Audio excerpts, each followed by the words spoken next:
I thought I would spend some time talking about the effects of the New Deal. I know it's been a while since we've been in the classroom, so let me just remind you that the New Deal was FDR's response to the Great Depression.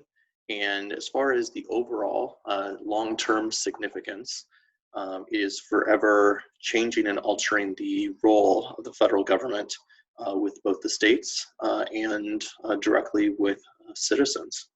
And so before I get into implications of the New Deal for specific groups, I wanted just to, again, provide an overview of the effects and then get into their direct effects on different population groups. So for those unskilled laborers who were born between 1900 and 1910, they entered the labor force right around the time of the Great Depression, and their careers were stunted and fewer rose to the middle class at any time compared to any time in US history for actually for the past 100 years. There was a lot of uncertainty regarding the New Deal, and its objectives were sometimes counterproductive. FDR tended to create specific agencies to deal with specific problems that increased the size and scope of the federal government. And once things are created, it is often difficult to remove them, even if the problem might go away. The constitutional stretches of executive power set precedents that presidents were going to use for always from henceforth. It did remove the kind of question of the size and scope and growing federal power from political argument. Even the Republican presidents and Congresses that followed did not do much to actually diminish that of the New Deal. So, for example, like in the 1950s with Eisenhower, the question of whether or not we should keep Social Security was not really up to debate. And you saw many areas of American life that were suddenly subject to federal authority. The New Deal also helped later economic declines from being as severe, particularly because of the role of the Federal Reserve had increased and legislation which reformed banks such as Glass-Steagall. You had TVA, which made life in rural areas much more civilized. You had the urban housing and rehabilitation of some of the nation's worst slums. And essentially, you had the New Deal. It heightened a sense of community. It revitalized national energy and stimulated the imagination and creative instincts of many citizens. For particular groups, we did go over African Americans, but since again it's been a while, I thought I would just revisit them. As you recall, Blacks did not experience the same levels of prosperity of the 1920s, and yet were actually affected more severely from the Great Depression. Although they did have access to New Deal programs, so that was actually a big change and actually led to a shifting coalition of Blacks starting to vote for the Democratic Party, a coalition that is today the strongest coalition of any demographic group in support of any singular party. But Blacks were paid less, they were segregated, and but it did lead to a mass migration of Southern sharecroppers up to northern cities.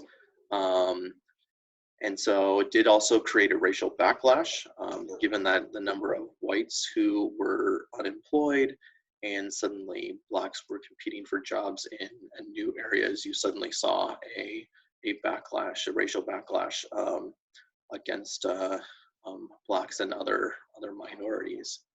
You saw traditional patterns of segregation were increased, but you also saw that the institutions which Blacks had created during the early 1900s were suddenly becoming more effective at producing results for African American populations. And you also, as the NAACP became more active, their support led to the creation of the Congress of Industrial Organizations, which is a labor union that was open to blacks, and by the end of the decade, over 20% of the steelworkers union was black. For Mexican Americans, their population was growing out west. They largely were excluded from immigration laws. About 2 million immigrants came in during the 1930s. They tended to fill the same jobs and compete for similar jobs as blacks. They tended to fill jobs that certain other like kind of white segments of the population thought that might be beneath them. But again, during the Great Depression, they tended to be suffer from some forced emigration. They tended to be excluded from relief efforts. There were actually there were sociologists that actually contributed to this. Certain reports would go and based on those sociological reports to the government, essentially stated that certain groups of minorities, particularly that of blacks and Mexican Americans, were wasteful and or were not deserving of certain levels of social relief. And at the same time, you saw that access to those levels of relief were being opened to groups that may have traditionally not been necessarily considered white, like Italian Americans and Jewish Americans. For Asian Americans, you saw once again longstanding patterns of discrimination, particularly that out west in California. In fact, like 20% of Japanese Americans were college graduates and suddenly were forced to working in fruit stands, and Chinese were forced to operate laundry services as some of like the best examples of jobs that they could find. Many of these groups actually, those started to create coalitions. So for example, there were Japanese American Democratic Clubs or Chinese American Citizens Leagues. And yet what you're going to find is that those institutions will do little in the immediate effect, but have some long-term results. However, those long-term results are less stated than, for example, that of blacks or Mexican Americans. And a lot of that is just simply due to populations. For example, Asian immigration to the United States has increased by 300% in just the last 3 decades. And yet, despite that, Asians make up 4% of the US population today. For Native Americans, there was a significant shift. In 1934, Congress passed the Indian Reorganization Act, and that actually got rid of the Dawes Severalty Act. If you recall, the Dawes Severalty Act was the allotment system, which ended tribal holdings on land, attempted to assimilate Native Americans through individual ownership of land to break up again those tribal holdings. And so the Indian Reorganization Act of 1934 actually encouraged Native Americans to return individually owned lands back to tribal control. In that, about 4 million acres were returned, but I'd like to remind you that paled in comparison to the overall numbers. Over 90 million acres had been withdrawn from Native American control or tribal control as a result of the Dawes Act. And yeah, it was one of those, it was a very controversial bill. And it was criticized from all sides. So for example, some saw the act as trying to turn back the clock, as you will. So for example, kind of, trying to reverse the progress of civilization that the Dawes Severalty Act had encouraged. Others claimed that it was trying to restore the quote unquote pagan practices of Native Americans. Some argued that it was trying to, turn Native Americans into communists. That was a common way in which those who were opposed to the New Deal, FDR was also himself kind of labeled a communist or a socialist, and this was just evidence of, by returning tribal holdings to communal practices, it was just example of FDR and his New Deal kind of communist ethos. And there were those who, there were Native Americans, certain Native Americans themselves who did not want to return. For those who, for example, had turned private allotments into profitable allotments, did not necessarily want to cede back to tribal control and away from their own kind of individualism. All in all, about 77 out of the 269 Native American tribes voted against communal holdings. And as a result, the head of the Bureau of Indian Affairs actually resigned in 1945 over this. For women, the Great Depression reinforced the belief that women's role was in the home. Many of the gains that women made during the 1920s were reversed. There was a common public sentiment that jobs should be allocated for men over that of women. There was another sentiment that women whose husband had a job, they themselves should not accept one because they would be taking a job from a man. And yet, despite that public condemnation, 20% more women were working at the beginning.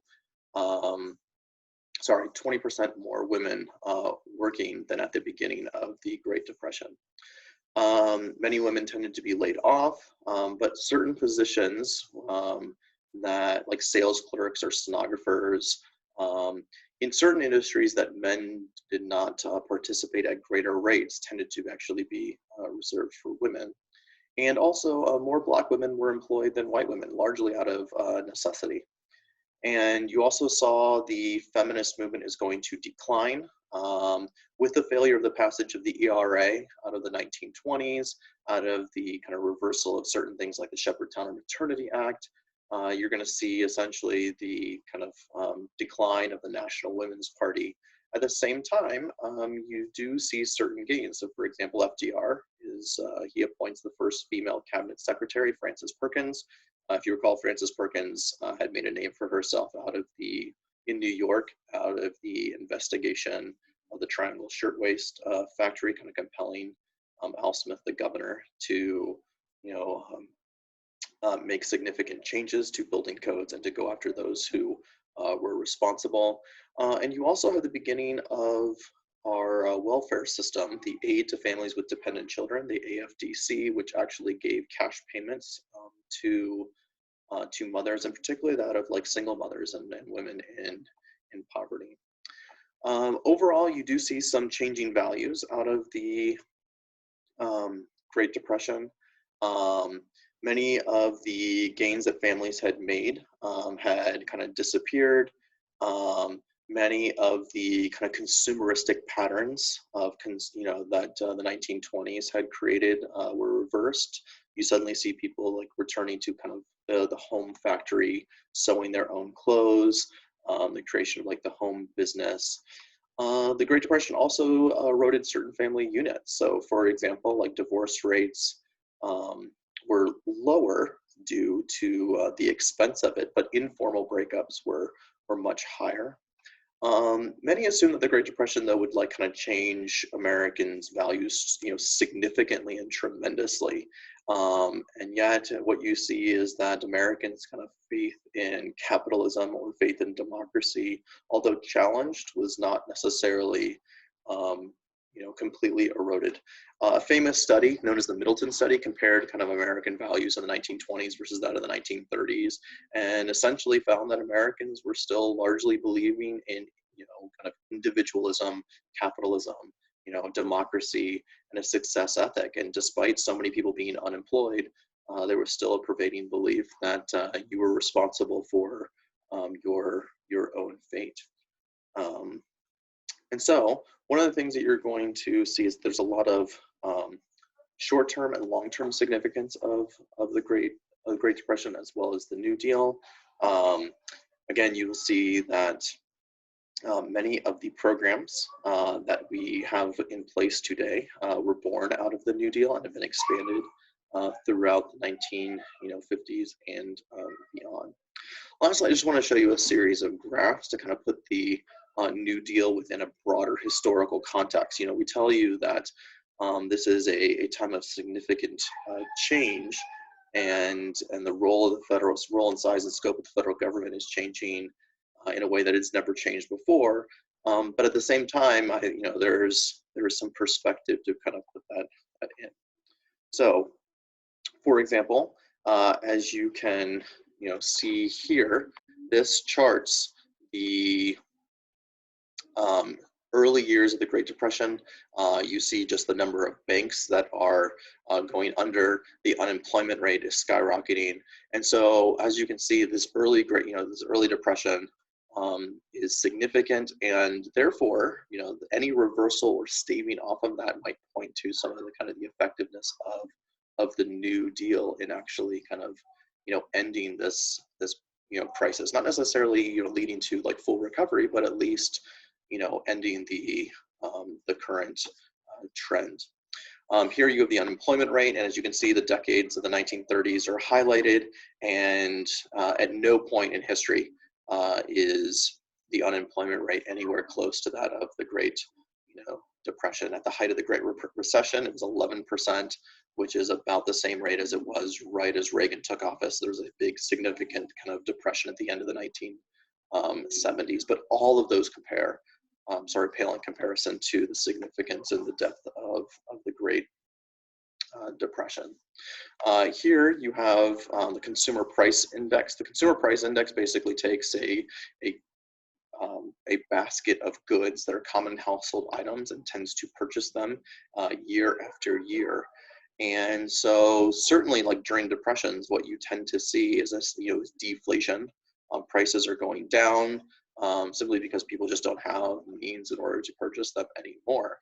And so one of the fears is that when suddenly the government, the New Deal, is going to be pumping so much money into the economy that you would have tremendous amounts of inflation. We talk about how during the New Deal, the government spent more money than it ever had, before. And while that might pale in comparison to what we're going to spend during World War II, as you can see during, the New Deal years, the rate of inflation is not actually significant. It's much less than that of World War II, much less than that of like the 1970s. And really on par with kind of the inflation rates that we have today. You can also see this dip right here. And as you recall, one of the things that happened in the 1937 was that the New Deal essentially was scaled back, and that led to kind of this double dip recession. And so one of the things that, people look to the effectiveness of the New Deal, and they're like, hey, the New Deal didn't really do anything. Look how unemployment stayed in double-digit numbers throughout the entire decade. It takes until kind of World War II to kind of see some kind of significant recovery and change. But the fact that when these New Deal programs are scaled back, that the economy once again falters, just demonstrates the scale and the scope of the New Deal, and actually points to kind of its moderate effectiveness, even if it's not necessarily one that kind of completely solved the problem during the decade of the 1930s. This actually looks at the gross national product of the United States during this time, and as you can see, it takes the entire decade before the gross national product of the United States returns to where it was at the end of the 1920s. And again, you also see here, there's that double dip recession once New Deal programs were essentially scaled back. Hey boys, can you play somewhere else, please? I'm trying to record this. Go play somewhere. Sorry about that. The other thing you can see is here, it's a percent of government spending as a percent of our GDP. So this actually put things in kind of historical, perspective of like how much of the economy is the United States government spending. And what you see is that essentially there is a whole lot of spending for World War I. There's certainly a growth of spending, not as much as we spent as percent of GDP for World War I. And then a huge spike that you see that's going to represent World War II. But essentially, like when we return from World War II, the growth of federal spending is actually higher than that of the New Deal through the 1950s, through the 1960s, and particularly that of today. And so when you put that in perspective, the New Deal, although it is a growth of federal government spending during peacetime, for economic efforts is certainly larger than we had ever seen in history. It does not necessarily represent a monumental shift in comparison to that which came after World War II. Again, here you can see the unemployment rate. You can see the unemployment rate growing. You see it shrinking, and once again, you see it growing again in 1938 as a result of that kind of double dip recession that takes place. Here, it actually looks at spending per capita. And so again, when you actually look at this government spending per capita in 2007 dollars, you will find that the United States government since the 1990s has actually been spending more per capita than we did during World War II, than we even did, during, and then here on this graph, it almost seems that the Great Depression didn't necessarily exist. And so, again, there's this significant growth of government spending, but when you put it in the broader context of the last, 80, 90 years, it suddenly does not seem like this drastic change. The drastic change tended to be compared to kind of previously. And that's one of the things that we'd say, like the New Deal kind of forever changes the role of the government going forward. But the New Deal itself does not necessarily kind of represent this anomaly. It actually kind of sets a precedent in that bill, and we build upon that role and change in size and scope of the federal government. And then lastly, as a percent of the national debt, you can actually see that the Great Depression did not actually contribute to an increase of the percent of our national debt as a form of gross national product. In fact, again, pales in comparison to what we were going to be doing in World War II, pales in comparison to kind of what it is, today. And a lot of that is just that because the New Deal was so new and so different, people were very worried about kind of spending the type of money that perhaps would have been, needed to combat, the Great Depression. And so, some of the limitations of the New Deal was just that although because it was so new, people were unwilling to actually make the changes that might have been necessary to effectively solve the problem, even though they were willing to do more than they had ever done before in history. And here, lastly, you can kind of just see the number of federal employees. And so here is certainly one way that you can see kind of the consequence of the New Deal and of that of World War II. It spikes with the New Deal, and then when it comes down, it doesn't come down nearly to ever what it was before, prior to the New Deal. And so one of the long-term effects certainly is this role of the federal government forever, changes in terms of its relationship between the states as well as the national government. I hope you found this perspective helpful. I'll be certainly uploading more of these to come to help you kind of navigate your understanding of US history.